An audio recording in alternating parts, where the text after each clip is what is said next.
Dear students, আমি BM sir বলছি। দেখো, আজ আমি তোমাদের কাছে একটা গুরুত্বপূর্ণ ক্লাস নিয়ে হাজির হয়েছি। তোমরা সকলেই জানো যে তোমাদের এই ফিফথ সেম এক্সামে যাদের LCC2 ইংলিশ আছে, তাদের ফিগার অফ স্পিচ নির্ণয় একটা খুব জটিল বিষয়। অনেক সময় তোমরা সেক্ষেত্রে ভুল করো, কিন্তু আজ আমি এমন একটা সহজতম পদ্ধতি নিয়ে এসেছি যে এক চুটকিতে তোমরা ফিগার অফ স্পিচ নির্ণয় করতে পেরে যাবে। দেখো, প্রত্যেকটা ফিগার অফ স্পিচের আমি তোমাদের একটা চেনার নিয়ম এবং উদাহরণ সহ সেগুলোকে ব্যাখ্যা করে দিয়েছি। এগুলো থেকে ঠিক এইগুলো যদি তোমরা ফলো করো, তাহলে কিন্তু ফিগার অফ স্পিচ একেবারে খুব সহজেই নির্ণয় করতে পারবে। তো এসো আর দেরি না করে আমরা সেই পদ্ধতিগুলো তোমাদের কাছে এক এক করে বলি। 1 নম্বর, পার্সনিফিকেশন। দেখো, যদি কোনো বাক্যে কোনো বস্তুর ওপরে মনুষ্য ধর্ম আরোপ করা হয় বা তাকে মানুষ বলে মনে করা হয়, তাহলে বুঝবে সেখানে পার্সনিফিকেশন হয়েছে। যেমন, ফ্লাওয়ার্স আর লাফিং ইন দ্য গার্ডেন। দেখো, এখানে বলা হচ্ছে যে ফুলগুলি বাগানে হাসছে। আচ্ছা বলো তো, ফুল কি হাসতে পারে? কে হাসে? মানুষ। তার মানে মানুষের ধর্ম এখানে ফ্লাওয়ারের উপরে আরোপ করা হয়েছে, সেই কারণেই এখানে পার্সনিফিকেশন ঘটেছে। তার মানে তোমাকে যদি এমন কোনো বাক্য দেয় যে যেখানে কোনো বস্তুর ওপরে মানুষের আচার আচরণ, মানুষের ধর্মকে ব্যাখ্যা করা হয় বা বলা হয়, তাহলে সঙ্গে সঙ্গে তুমি বুঝে নেবে সেখানে পার্সনিফিকেশন হয়েছে। 2 নম্বর, কোনো বাক্যে যদি অ্যাজ শব্দ ব্যবহার করে কোনো কিছুর সঙ্গে তুলনা করা হয়, তাহলে বুঝবে সেখানে সিমিলি হয়েছে। অ্যাজ, এই যেমন as long as fast as, এরকম আর কি। যদি অ্যাজ শব্দ ব্যবহার করে তুলনা করা হয়, তাহলেই বুঝবে সেখানে সিমিলি হয়েছে। যেমন, his heart is as soft as pillow. তার হৃদয়টা হয় বালিশের মতো নরম। দেখো, এখানে অ্যাজ সফট অ্যাজ ব্যবহার করেছি, বোঝো? মানে অ্যাজ সফট অ্যাজ ব্যবহার করে হার্টকে পিলোর সঙ্গে তুলনা করা হয়েছে, তাহলে বুঝবে এখানে তুমি সিমিলি হয়েছে। তার মানে তোমাকে যদি এমন বাক্য দেয় যেখানে এরকম এই as soft as long as fast as এইরকম কোনো দিয়ে তুলনা করা হয়, তাহলে তুমি চোখ কান বুঝে বলে দেবে যে সেখানে সিমিলি হয়েছে। 3 নম্বর, দেখো, কোনো বাক্যে যদি অ্যাজ শব্দ না ব্যবহার করে, অ্যাজ শব্দ ব্যবহার করলাম না, অথচ কোনো কিছুর সঙ্গে তুলনা করা হলো, অ্যাজ শব্দ সেখানে থাকবে না, তাহলেই বুঝবে তুমি সেখানে মেটাফোর হয়েছে। যেমন মনে করো, he is the pillar of the state. He is the pillar of the state. দেখো, এখানে অ্যাজ পিলার অ্যাজ এরকম বলা হয়নি, এখানে সরাসরি বলা হচ্ছে he is the pillar of the state, তাহলে বুঝবে এখানে মেটাফোর হয়েছে। তার মানে যেখানে অ্যাজ দিয়ে তুলনা করা হবে সেখানে হবে সিমিলি, আর যখন অ্যাজ ছাড়াই তুলনা করা হবে তখন সেখানে হবে মেটাফোর। তারপর দেখো 4 নম্বরটা হচ্ছে অক্সিমোরন। কোনো বাক্যে যদি দুটি বিপরীতার্থক শব্দ পাশাপাশি ব্যবহার করা হয়, তাহলেই সেক্ষেত্রে অক্সিমোরন ঘটে।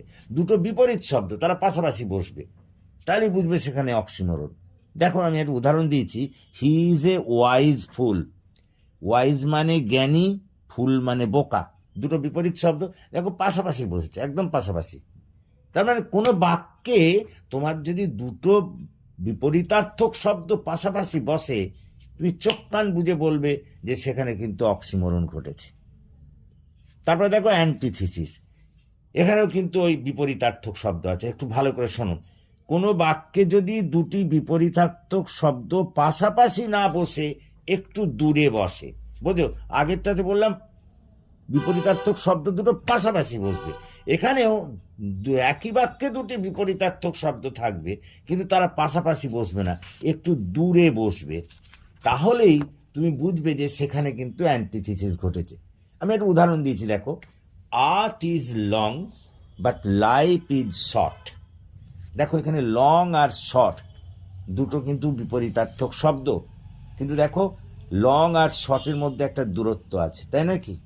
আগেরটাই যেমন বলছিলাম পাশাপাশি, এখানে লং আর শর্ট এই দুটো বিপরীত শব্দ পাশাপাশি বসেনি, তাহলে এক্ষেত্রে অ্যান্টিথিসিস ঘটেছে। তাহলে অক্সিমোরনের সঙ্গে অ্যান্টিথিসিসের পার্থক্য হলো অক্সিমোরনে দুটো বিপরীতার্থক শব্দ একবারে পাশাপাশি লাগালাগি বসবে, আর অ্যান্টিথিসিসে দুটো বিপরীত শব্দ একটু দূরে দূরে বসবে, একই বাক্যের মধ্যে কিন্তু দূরে দূরে।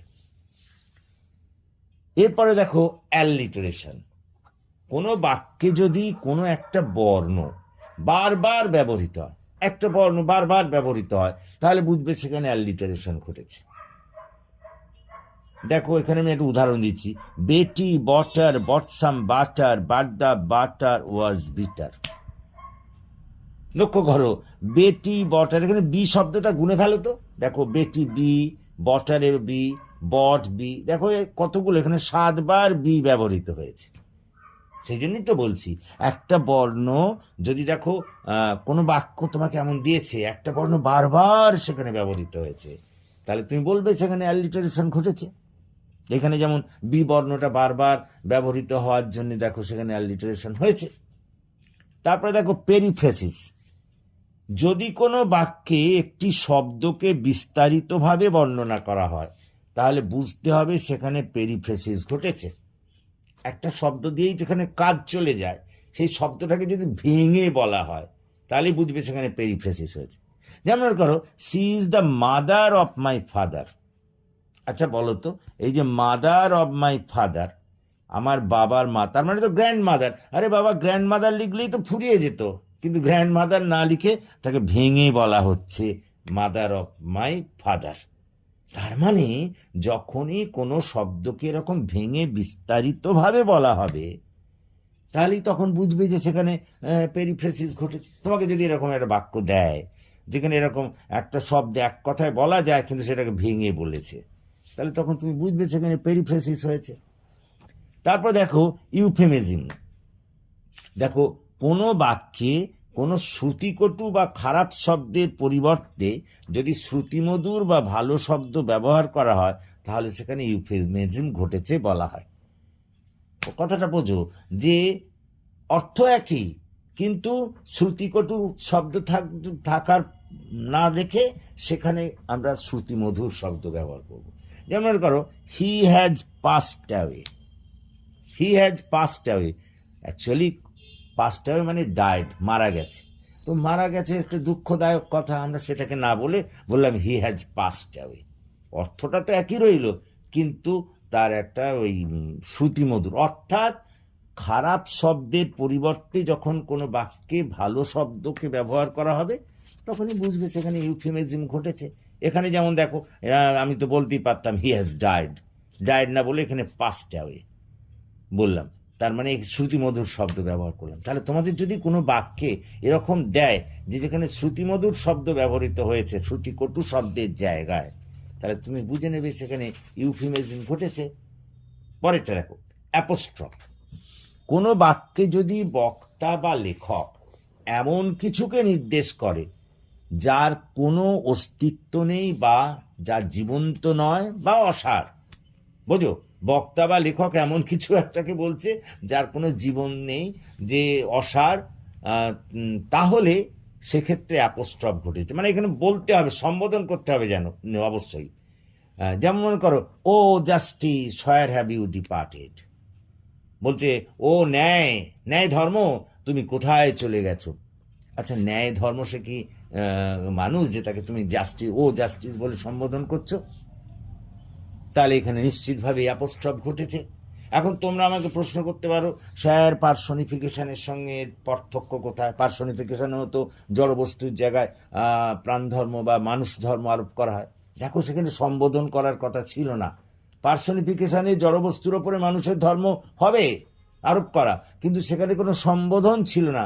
এখানে সম্বোধন করা থাকবে, ডাকছে দেখো ও জাস্টিস, তাই নাকি where have you departed, O justice তুমি কোথায় চলে গেছো। তাহলে কোনো সম্বোধন করবে বা নির্দেশ করবে জড়বস্তুকে এবারে মানুষের মতো করে, তখনই তাকে বলবে অ্যাপোস্ট্রফ। এবার দেখো হাইপারবোল। হাইপারবোল বাড়িয়ে বলা।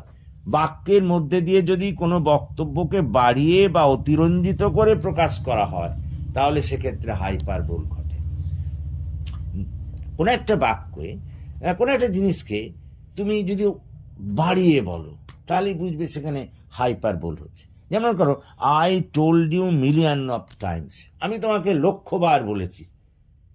আচ্ছা বলো তো, কেউ কি লক্ষবার কোনো কিছু কথা বলে? হয়তো 10 বার 12 বার বলেছে, সেইটা কি বাড়িয়ে বলে দিল তোমাকে আমি লক্ষবার বলেছি? তাহলে এইরকম কোনো বাড়িয়ে বলা কিছু থাকলেই তোমরা বলবে যে সেখানে কি ঘটেছে, হাইপারবোল ঘটেছে। কথাটা বুঝতে পারছো? I told you million of times, আমি তোমাকে লক্ষবার বলেছি। আচ্ছা কেউ কি লক্ষবার কোনো কথা বলে? 1,00,000 বার? 1 বার 2 বার 3 বার 4 বার 5 বার 10 বার বলতে পারে। সেই 10 বারটাকেই সে বলে দিল আমি তোমাকে লক্ষবার বলেছি। তাহলে এখানে বাড়িয়ে বলা হলো। এই রকম বাড়িয়ে বলা কিছু থাকলেই বুঝবে হাইপারবোল ঘটেছে। তবে দেখো আয়রনি, এখানে শব্দগুলিকে এমনভাবে সাজানো হয় যে বাক্যটি আসলে যে অর্থ প্রকাশ করতে চায় বাস্তবে তার বিপরীত অর্থ প্রকাশ করে। যেটা আসল কথা বলতে চায় সেটা না বলে যখন অন্য কথা বলা হয় তাহলেই আমরা বলবো সেখানে আয়রনি। যেমন করো, the robbers robbed the police headquarter, ডাকাতেরা পুলিশ হেডকোয়ার্টার আক্রমণ করলো। আরে বাবা, উল্টো কথাই তো আসল কথা, পুলিশও তো আক্রমণ করবে ডাকাতদের। তো এখানে বলা হচ্ছে ডাকাতরা পুলিশদের আক্রমণ করলো। এটা একটা আয়রনি, তাই নয় কি? আয়রনি মানে যা ঘটা উচিত নয় তাই এখানে ঘটেছে। পরেরটা অ্যানাফোরা, এটা আবার খুব সহজ। কোনো একটা বাক্য যদি দেখো, কোনো একটা শব্দ বা একটা শব্দগুচ্ছ দিয়ে বারবার ব্যবহৃত হচ্ছে, একই শব্দগুচ্ছ প্রত্যেকবার বাক্যের প্রথমে ব্যবহৃত হচ্ছে, তাহলে বলবে সেখানে অ্যানাফোরা ঘটেছে। একটা শব্দগুচ্ছ যদি দেখো প্রতিটি বাক্যের শুরুতেই ব্যবহৃত হয়েছে প্রত্যেকবার, তাহলে বলবে সেখানে অ্যানাফোরা ঘটেছে। যেমন করো, I need to go home and I need to feed my dog and I need to take out the trash. আমি এই কথা বললাম। তো দেখো এই যে আই নিড টু কথাটা দেখো প্রত্যেকটা জায়গায় 3বার যে বাক্য ব্যবহৃত হয়েছে 3বারই আই নিড টু ব্যবহৃত হয়েছে। তাহলে আমরা বলবো এখানে অবশ্যই অ্যানাফোরা হয়েছে, তাই নয় কি? এখানে আই নিড টু বাক্যটা প্রথমে বসেছে এবং 3বার একাধিকবার, তাহলে আমরা বলবো যে অ্যানাফোরা ঘটেছে। অ্যানাফোরা মানেই তো তাই, যখন কোনো শব্দ বা শব্দগুচ্ছ, একটাই শব্দগুচ্ছ, সে বারবার একাধিক বাক্যের প্রথমে বসবে, তাকেই বলে অ্যানাফোরা। তাহলে এই হলো আজকের আমাদের, বুঝতে পেরেছ, দ্যাট ইজ যাকে বলি আমরা ফিগার অফ স্পিচ। এগুলোর থেকেই তোমাদের আসবে এবং এগুলোকে একটু ভালো করে তোমরা একটু পড়ে যেও, তাহলে দেখবে এখান থেকেই তোমরা করতে পারবে। তোমাদের শুধু নির্ণয় করতে দেয়, বিশ্লেষণ করার দরকার নেই। বাক্য দিয়ে বলবে যেখানে কোন ফিগার অফ স্পিচ ব্যবহৃত হয়েছে বলো। তোমরা এই নিয়ম ফলো করে যদি করো তাহলে কিন্তু খুব সহজেই করতে পারবে। তা আশা করি তোমরা বুঝতে পেরেছো, এবং যদি বুঝতে পারো তাহলে প্লিজ এই ক্লাসের কথা বন্ধুবান্ধবদের কাছে শেয়ার করো। এবং আমার এই যদি ক্লাস পছন্দ হয় তোমাদের, তাহলে তোমাদের কাছ থেকে তো কিছু লাইক কমেন্ট শেয়ার আমি আশা করতেই পারি। আর তোমরা যারা নতুন এই আমার চ্যানেলে যোগ দিচ্ছ বা দেখছো এটা, তাহলে প্লিজ আমার এই চ্যানেলটিকে সাবস্ক্রাইব করো, আমাকে এগিয়ে আসতে সাহায্য করো, যাতে আমি তোমাদের আরও বেশি করে কাজে লাগতে পারি। So that's all for this day. So have a good day.